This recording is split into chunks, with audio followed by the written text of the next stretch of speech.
Hey, what's up, ma Leia, et aujourd'hui on se retrouve pour une nouvelle vidéo, une vidéo découverte manga.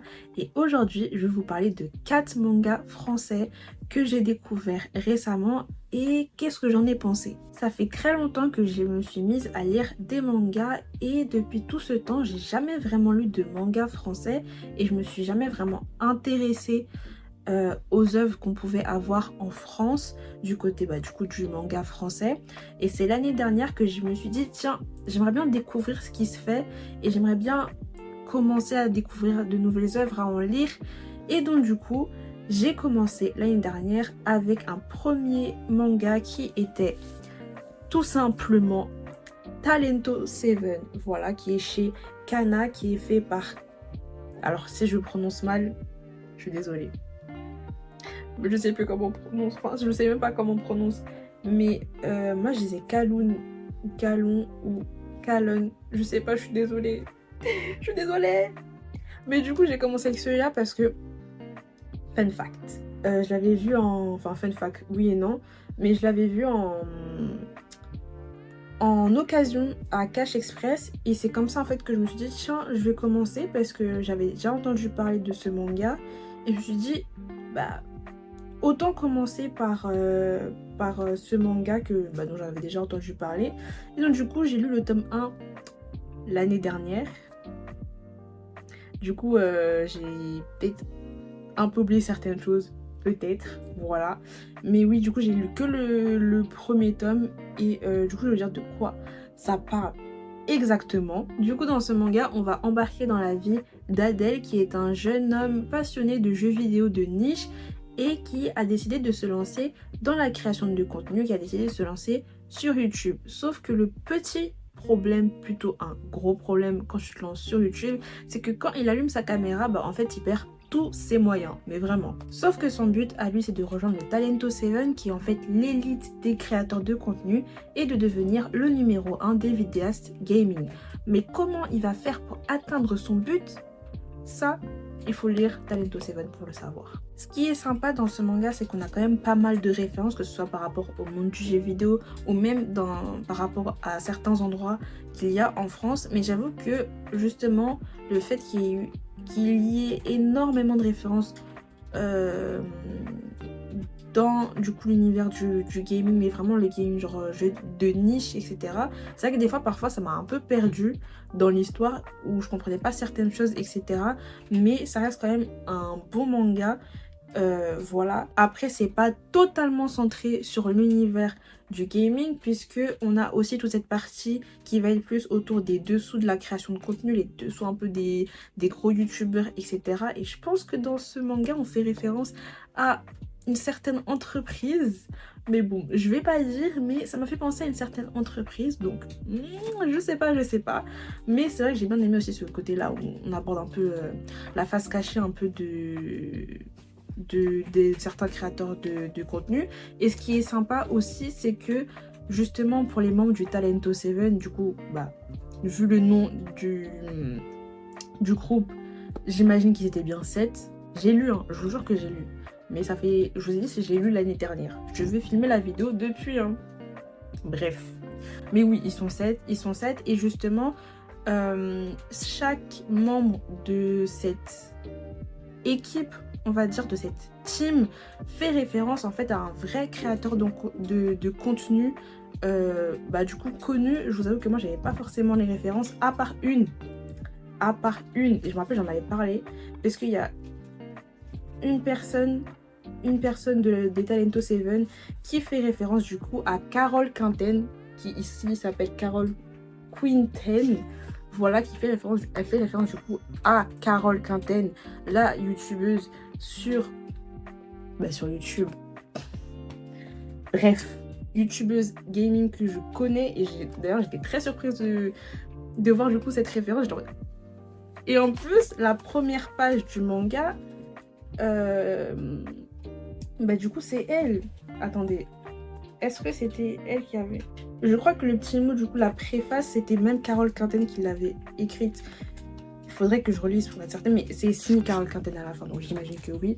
Mais ici, si ça c'est pas fou, bref, Ça, c'était aussi un autre truc qui m'a fait acheter le manga.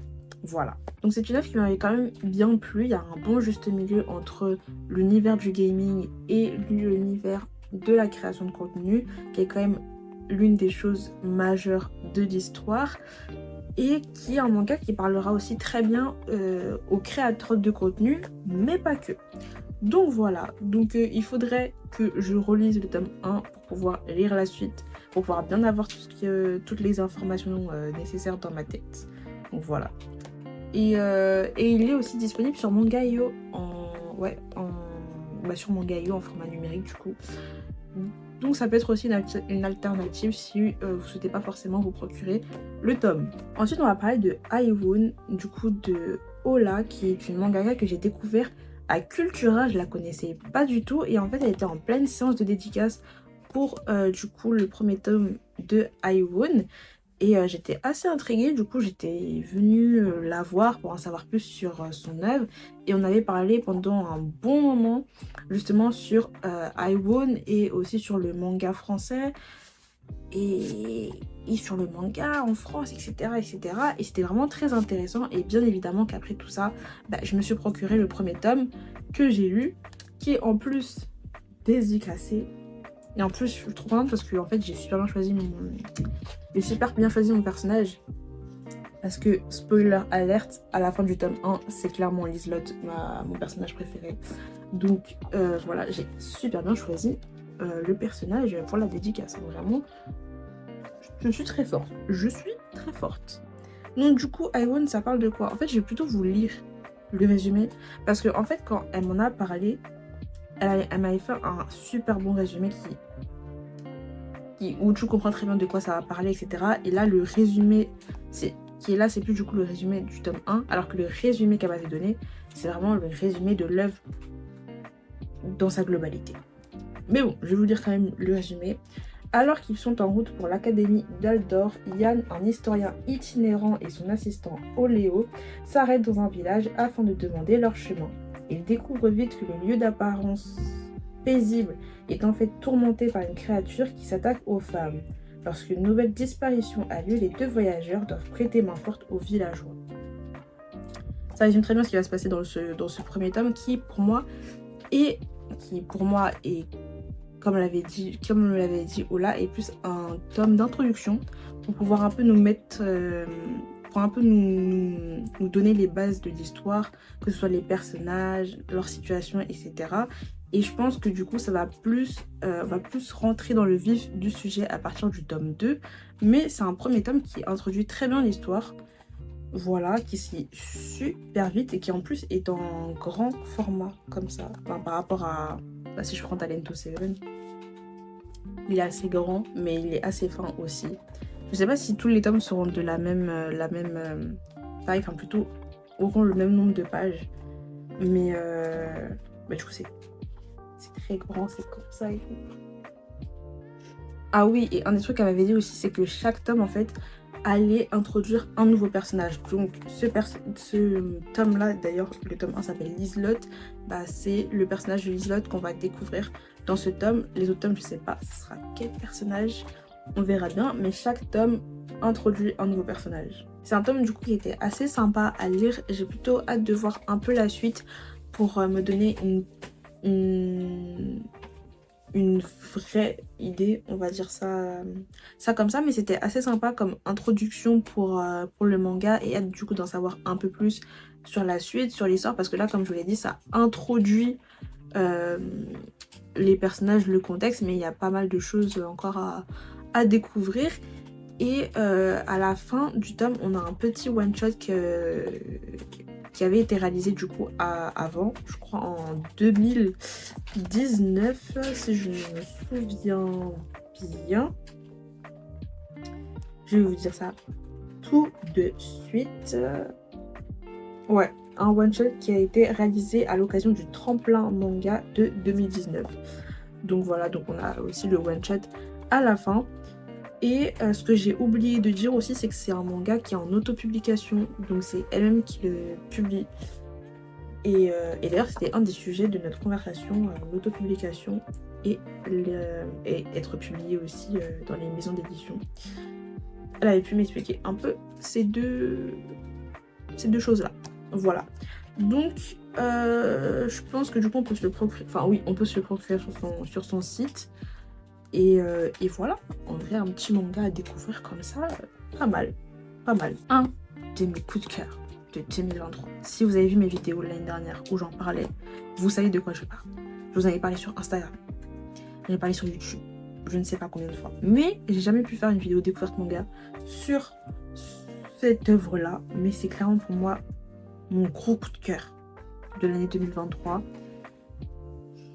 Est-ce qu'on en parle? Est-ce qu'on en parle de Dream Maker? Déjà, regardez-moi ces couvertures magnifiques. Sublime. Sublime. Et encore, j'ai même pas ouvert le manga pour que vous puissiez bien voir la couverture. Ça là, c'est pépite. Si vous êtes passé à côté de ça, non mais il faut que vous lisiez en fait. Je sais pas vous attendez quoi, hein. Mais il faut aller direct à le lâcher là. Ça là, non, faut lire. Il faut lire. Dream Maker, ça parle de quoi déjà? C'est un manga qui est sorti chez Kiun et qui a été fait par Zilo. Il y a actuellement 2 tomes qui sont sortis. Je crois qu'en plus le manga est sorti l'année dernière, 2023, mais je pense genre début 2023. Je suis pas sûre à 100%, mais je crois que c'est début 2023. Mais moi je les ai achetés fin 2023 et quand je vous dis que j'ai enchaîné, c'est-à-dire que j'ai acheté le tome 1. J'ai fini le tome 1, je me suis dit non c'est pas possible, il faut que j'achète le tome 2 là direct. Du coup on va découvrir un personnage qui s'appelle Zio, qui vit dans un monde où il est impossible de rêver, on ne peut plus rêver, et c'est impossible de s'échapper un peu de son quotidien, on va dire ça comme ça. Mais heureusement, il existe des êtres qui ont la capacité de pouvoir pallier ce manque grâce à des pouvoirs magiques, et on les appelle les Dream Makers. Et notre jeune protagoniste est fasciné par les Dream Makers et il va embarquer dans une aventure où il va pouvoir découvrir tous les mystères qui planent autour d'eux. Moi, la première chose qui m'a interpellée dans ce manga, c'est la beauté des dessins. Je vous jure que c'est super bien dessiné. Moi, j'adore. J'adore. De toute façon, je pense que je vous aurais mis une petite photo comme ça, une petite vidéo pour vous montrer à peu près à quoi ça ressemble à l'intérieur. Mais c'est magnifique. Je vous jure que c'est magnifique. Et là, tu lis, tu te dis, oh, c'est tellement beau. Moi, j'aime trop comment c'est dessiné. Et aussi, une des choses que j'avais remarqué aussi, c'était certaines émotions qui étaient, enfin pas forcément émotions, mais genre, je veux dire, certains, ouais, si, émotions, traits du visage. Des fois, par exemple, Kyo faisait certaines têtes, était en mode, genre, exemple, genre cette tête-là. Moi, j'adore.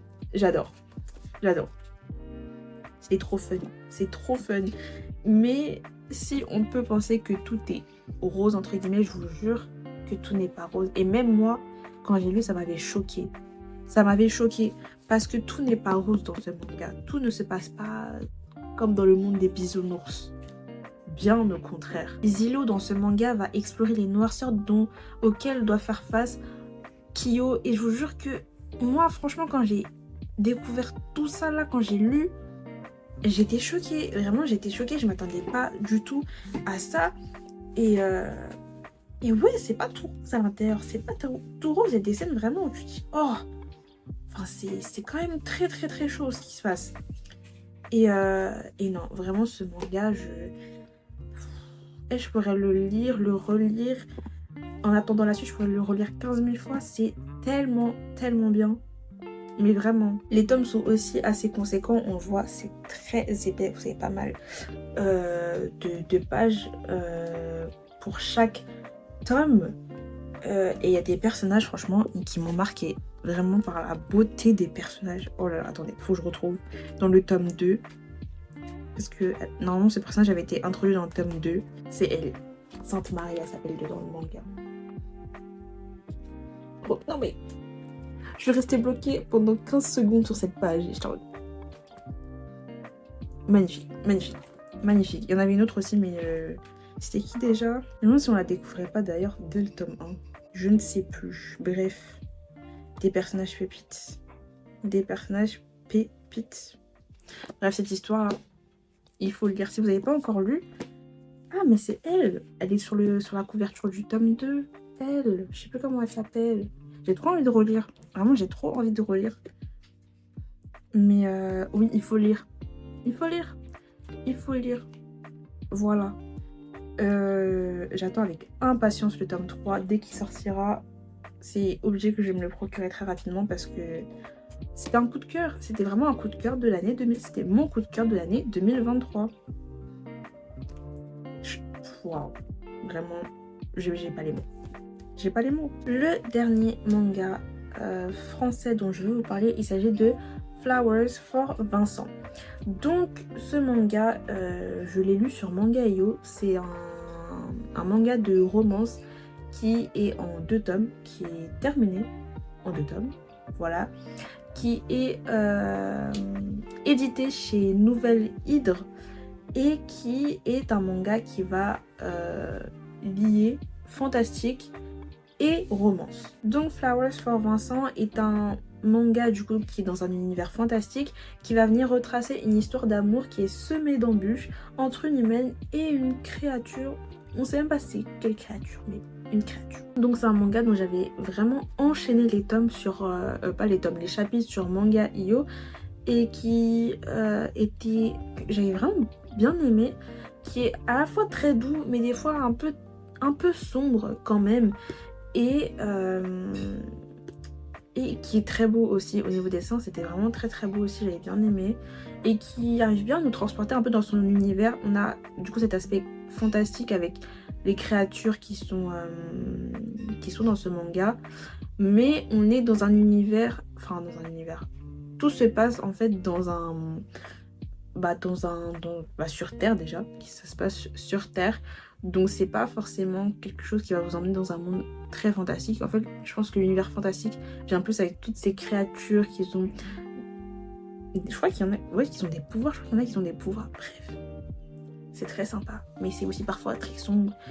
Et on a vraiment du coup 2 personnages qui en soi sont inconnus, qui sont des personnages qui se connaissent pas, mais on sent qu'en fait ils se connaissent et c'est un peu plus compliqué que ça laisse paraître. La romance n'est pas forcément mise tout de suite au premier plan, elle va plus laisser la place à l'univers fantastique et franchement en 2 tomes c'est vraiment pas mal. C'est vraiment pas mal, c'était une très bonne découverte pour moi et je vous ai dit j'ai enchaîné les chapitres, donc j'ai vraiment bien aimé Flowers for Vincent et voilà. Voilà, bon, c'est la fin de cette vidéo découverte manga, j'espère qu'elle vous aura plu.